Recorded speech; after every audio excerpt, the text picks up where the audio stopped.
त्यहाँबाट भ्यालु एडेडको हिसाब भन्छौँ। योभन्दा पहिला हामी त्यसको यति फर्मेट अनि फर्मुलाको बारेमा अनि कुन कुन टपिक कहाँ जान्छ त्यसको बारेमा पढिसकेको छौँ। आज हामी त्यसको बारेमा त्यसको क्वेसन सल्भ गर्छौँ। तब लङ क्वेसन, तब हामी सर्ट क्वेसनमा जाने भ्यालु एडेड। अब यसमा हामी क्वेसन सल्भ गर्छौँ। क्वेसन कहाँ भ्यालु एडेड कहाँ छ एन्ड यहाँ लङमा हामी गइरहेको छौँ। यहाँ लङ छ, यहाँ भनिरहेको छ 6 नम्बरबाट गइरहेको छु लङबाट 10 मार्कको पुछेको छैन, 2 मार्कको बढी पुछेको छ। तर हामी पहिला लङ बनायो नि त्यो सर्ट सजिलो लाग्छ। के भनिरहेको छ त, from the following detail prepare a value added statement showing इरल clear input value and value started by expenses or profit for the month of Baishakh the current year. यो करेन्ट इयर र मेटेरियल दिएको छ, fuel and coal, consumer store, other supplier, manufacturing expenses, selling expenses, depression, income tax, net profit, sales यो दिएको छ। अब यो कुन कुन टपिक कहाँ जान्छ त्यो हामीहरूले ध्यान दिनुपर्छ। अब हामीहरू सल्भ गर्छौँ। यसको पहिला फर्मेट गरिदिने, फर्मेट गरिदिएको छु। फर्मेट गरिदिने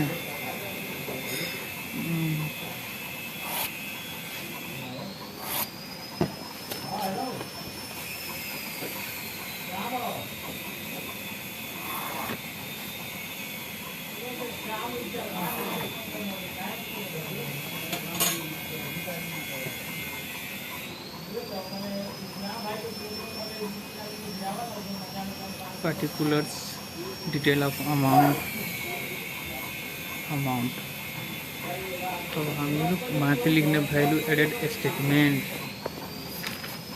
के लिख्ने भ्यालु एडेड स्टेटमेन्ट के बनाएको थियो त्यही लेख्दिनँ।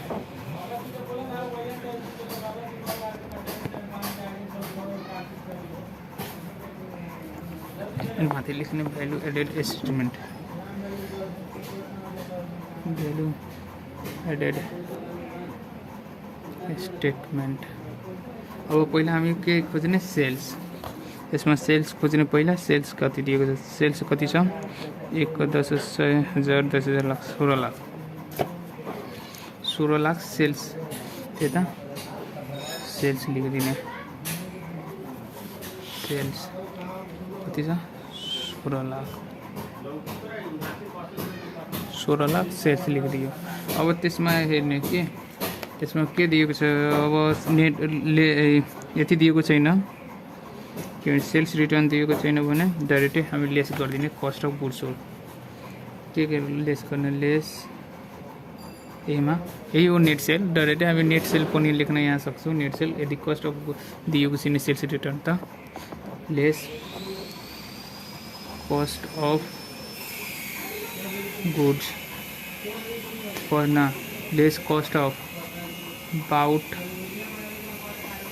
Bought in material and other service यसमा जुन जुन पर्छ एन्ड सर्भिस, यसमा कुन कुन टपिक पर्छ त्यो टपिक राखिदिनु। पहिले हामीहरू के यसमा के पर्छ, डाइरेक्ट र मेटेरियल पर्चेज, डाइरेक्ट र मेटेरियल।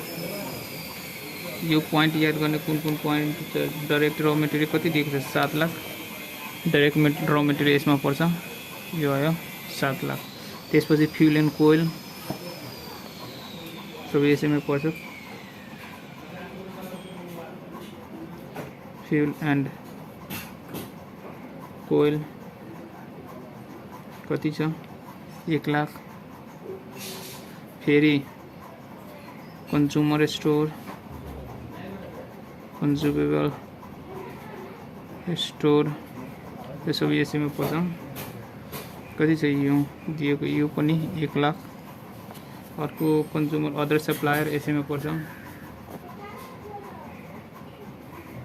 Other supplier. त्यसैले पोइन्ट याद हुनु पर्यो, कुन पोइन्ट कहाँ जान्छ।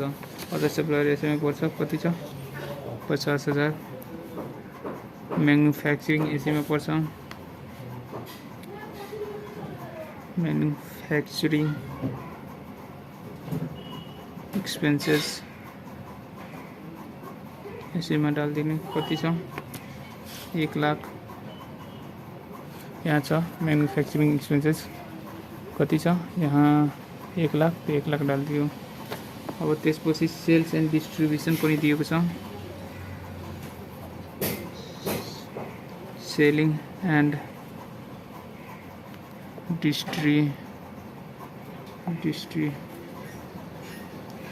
सेलिङ एन्ड एडमिनिस्ट्रेसन एक्सपेन्सेस छ। मैले डिस्ट्रिब्युसन लेखिदिएँ। सेलिङ एन्ड एडमिनिस्ट्रेटिभ एक्सपेन्सेस कति दिएको छ भने 1,50,000 यो भयो। अब यो सबै जोडिदिने, जोडेर यहाँ फालिदिने। यतातिर फालेर यो कति आइहाल्छ 7, 8, 9, 9 1 10, 10 2 12, 12 लाख। 12 लाख घटाइ आयो त्यो कति आयो 4 लाख। यसैलाई के भनिन्छ हामी value generated from value added generated. Value added generated यो भयो। यसरी भ्यालु एडेड जेनेरेटेड। अब यसमा हामी अदर इन्कम जोड्छौँ। Other income other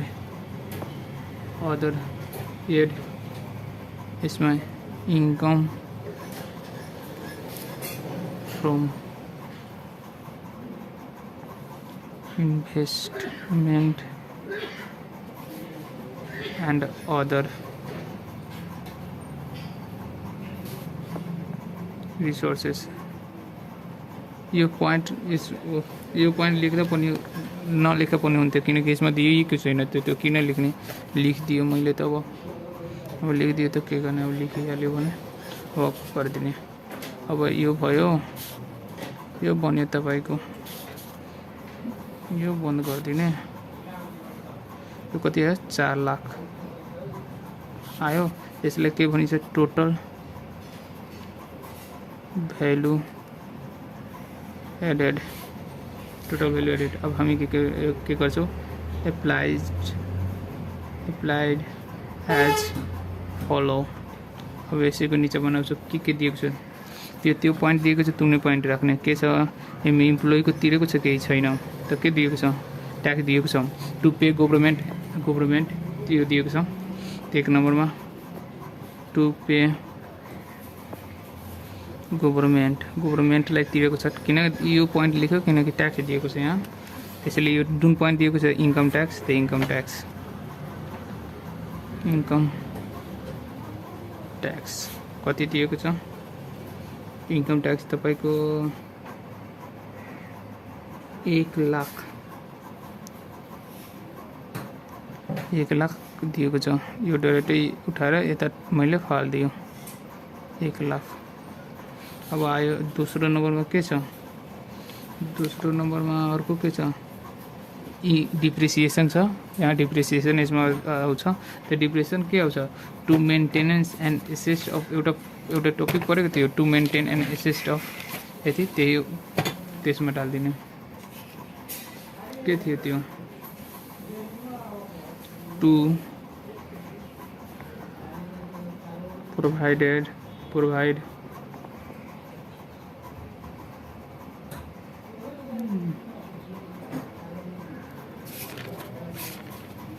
to maintain and के थियो to provide.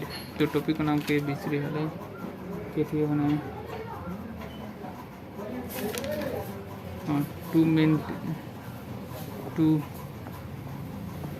Maintain to provide थियो। त्यस्तै थियो टपिकको नाम के थियो भने to provided for reinvestment maintenance and expansion of assets। यो राखिदिने, यो राखिदिने। अनि राखेर के दिएको छ डिप्रिसिएसन। त डिप्रिसिएसन दिएको छ कति दिएको छ डिप्रिसिएसन 1 लाख दिएको छ। त्यो 1 लाख हेराइदिने अनि उठाएर यसलाई यहाँ हालिदिने। हालेर आयो। यहाँ फेरि अब हामीहरू मैले भनेको थियो त्यसमा नेट प्रॉफिट दिएको छ भने नेट प्रॉफिट देखाइदिने। नेट प्रॉफिट कति दिएको छ यहाँ नेट प्रॉफिट देखाइदिने। नेट प्रॉफिट डाइरेक्ट गएर गर्ने 2 लाख नेट प्रॉफिट 2 लाख दिएको छ। अब बन्द गरिदिने।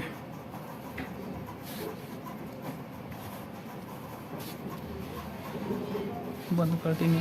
अब हेर्ने, अब मिलाउने 1 2 4 लाख तपाईको एन्सर मिल्यो। यो 4 लाख यो 4 लाख गरिदियो। मैले के गरेँ पहिला सेल्स दियो। यो सेल्सलाई मैले नेट सेल्स लेख्नु पर्थ्यो तर नेट सेल्स त्यही हो।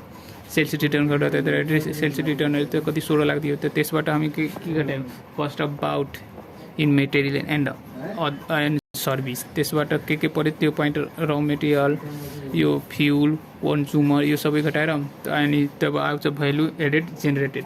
त्यसमा हामी जोड्छौँ भने income from investment and other resources. त्यसमा यो दिएको छैन त्यो नराख्दा पनि हुन्थ्यो र त्यो लेखिदियो। त्यो अब एप्लाइड एज फलोमा के हुन्थ्यो कुन पोइन्ट दिएको छ त्यो पोइन्ट अनुसार यसमा इन्कम ट्याक्स दिएको थियो। त्यो इन्कम ट्याक्स कसैले तिर्छ टु पे गभर्मेन्ट त्यसैले टु पे यति रिमिसन डिप्रेसन दिएको छ त्यो यो कहाँ हुन्छ to provided offer reinvestment maintenance and expenses अब यो यसमा राखिदियो। अनि यो गरेर यो एन्सर सेम हुनु पर्यो। यदि नेट प्रॉफिट दिएको छ भने भइहाल्यो। यसरी गरेर बनाइलिनु यो सजिलो हुन्छ। अनि अब म एउटा अझै क्वेसन बनाइदिन्छु।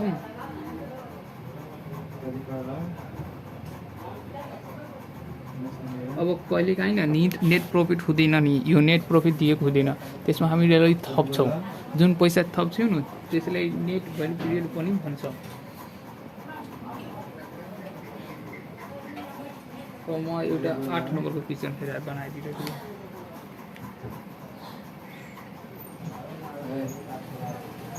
यहाँ छ एउटा क्वेसन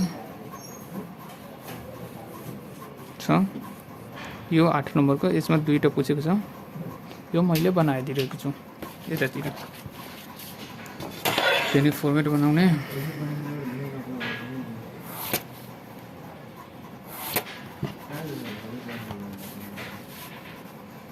फर्मेट बनाइदिने।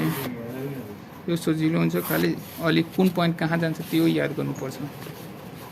यसमा भ्यालु एडेड